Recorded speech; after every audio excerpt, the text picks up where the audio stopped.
Hello guys, myself Shivangi Katiyar and today I will recall the story of last lesson of class 12 chapter 1st from Flamingo textbook prose.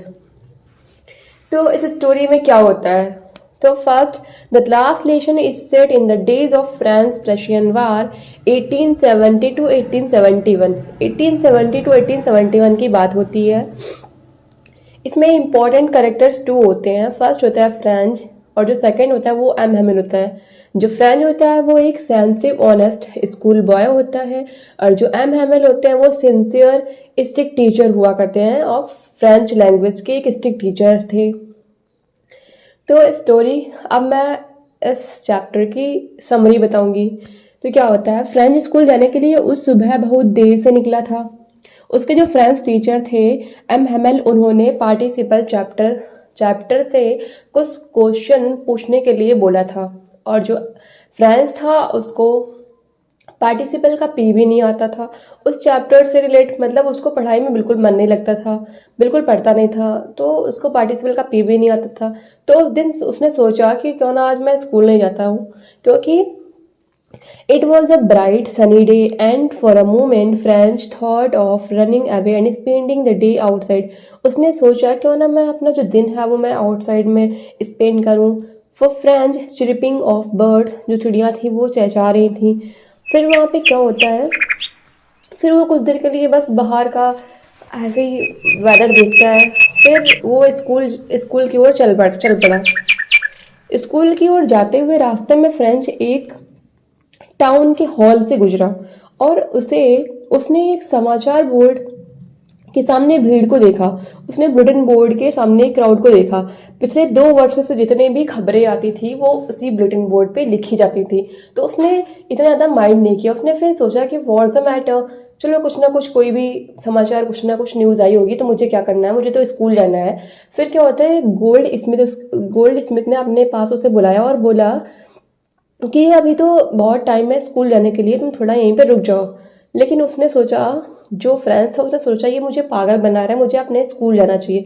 तो फिर वो हाफते हुए school पहुंचा। जब French school पहुंचा तो उसे यह देखकर बहुत आश्चर्य हुआ कि सब कुछ शांत था। Everything was quite. यूजुअली क्या होता था, स्कूल जो स्टार्ट होता था तो बहुत ज़्यादा कमोशंस होती थी और बहुत ज़्यादा एक्टिविटीज़ हुआ करती थी क्लास में, स्कूल में। बट ऐसा उस दिन कुछ भी नहीं था, सब कुछ शांत था। कोई हंगामा नहीं था, कोई अस्टल बस्टल नहीं थी, सब कुछ शांत था। उस दिन सब कुछ ऐसे शांत था जैसे रविवार का सुबह होता था। फ्रेंच ने ध्यान दिया कि उसके सभी जो क्लासमेट्स थे वो ऑलरेडी अपनी सीट पे थे। जो एम हेमल थे वो अपनी जो छड़ी थी उसको बाहें अपनी आर्म्स में दाबे हुए वॉकिंग कर रहे थे, क्लास में अप एंड डाउन कर रहे थे। उसे सबके सामने दरवाजे खोलकर अपनी सीट पर पहुंचना था, क्योंकि वो बहुत ज़्यादा ब्लेसिंग कर रहा था और बहुत ज़्यादा डर भी रहा था। उसे सबके सामने आश्चर्य और असमंजस इस बात से हो रहा था क्योंकि उसे जो एम हेमल है उसको डांटेंगे उसको। फिर क्या होता है, जो फ्रेंच होता है वो क्लास में एंटर करता है। क्लास में जैसे ही एंटर करता है तो जो एम हैमर होते हैं उसे पोलाइटली वे में उसको अपनी सीट पर बैठने के लिए बोलते हैं। तो वो यह देखकर बहुत ज़्यादा अब फ्राइटेंड हो जाता है कि एम हैमल उससे इतने पोलाइटली वे में क्यों बोले, दयालुता से क्यों बोले, और उससे वो अपनी सीट पर बैठ जाता है। फ्रेंच के शांत होने के बाद उसने देखा कि एम हैमल ने एक विशेष मतलब बहुत स्पेशल ओकेज़न वाली ड्रेस पहने हुए थे उस दिन। उसे बहुत ज़्यादा स्ट्रेंज लग रहा था और सब कुछ बहुत ज़्यादा, जो सब लोग बैठे हुए थे बहुत ज़्यादा सीरियस लग रहे थे। और सबसे जो मोस्ट सीरियसनेस जो बात थी वो ये थी कि जो विलेज के ओल्ड पीपल थे वो भी लास्ट बेंच पे बैठे हुए थे, वो भी बहुत ज़्यादा दुखी दिख रहे थे। फ्रेंच अपने आसपास के परिवर्तनों को देखकर, सारी चेंजमेंट को देखकर बहुत ज़्यादा हैरान हो जाता है। जब एम हेमल अपनी कुर्सी पर बैठ गए और एक भयानक उद्घोषणा की, the order had come from Berlin to teach only German in the school of Alsace and Lorraine. अब क्या था, अब उन लोग को सिर्फ और सिर्फ जर्मन पढ़नी पड़ेगी, उनको फ्रेंच लैंग्वेज जो थी वो छोड़नी पड़ेगी, उनको उससे बिछड़ना पड़ेगा। फ्रेंच के लिए ये शब्द एक तरीके का क्या था, शॉकिंग था।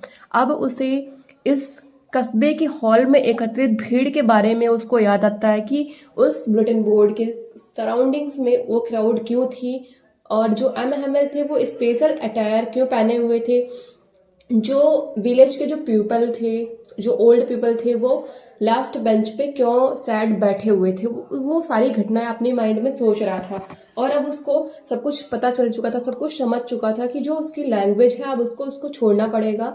और जब एम हैमिल इसको बताते हैं तो एवरीवन वाज शॉक्ड, सब शॉक हो जाते हैं इसको सुनने के बाद। क्या होता है यह विचार कि अब हम एम हैमिल दूर जा रहे थे और फ्रेंच उन्हें पुनः कभी देख नहीं पाएगा, और वो वह सब कुछ ऐसे भूल गया लगता है कि जो अब वो सोचता है कि जो एम हैमिल वो पागल थे, ऐसा कुछ वैसे मन में सोचने लगा, क्योंकि वो पागल हो चुका था, क्योंकि वो सोच रहा था कि अब वो जो उसकी लैंग्वेज है वो अब दोबारा उसको कभी नहीं पढ़ पाएगा, उसका ये अंतिम पाठ है। फिर क्या होता है, क्लास आगे बढ़ती है। जो जब फ्रेंच ही है सब सोच रहा था, उसने अपना नाम पुकारते हुए किसी को सुना, अपनी सुनाने की बारी उसकी थी। अब जो था, जो टीचर थे वो अपना ग्रामर का चैप्टर पढ़ा रहे होते हैं, जो एम हैमिल है वो अपना ग्रामर का चैप्टर पढ़ा रहे होते हैं, और फिर बारी आती है फ्रेंच की।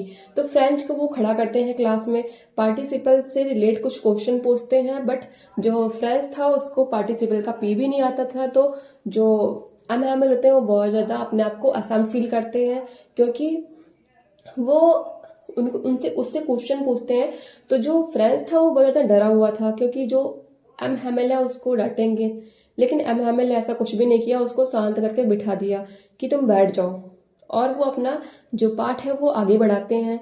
वो इसलिए उसको नहीं डांटते हैं क्योंकि वो अपने आप स्वयं को उसका मतलब भागीदार समझते हैं कि मैं मेरी वजह से ही ये जो फ्रेंच था आज मेरी वजह से ही इस पार्टिसिपल चैप्टर को नहीं पढ़ पाया, और इसने अपनी लैंग्वेज को मेरी वजह से ही नहीं समझ पाया। वो सब कुछ अपने आप को दोष दे रहा था।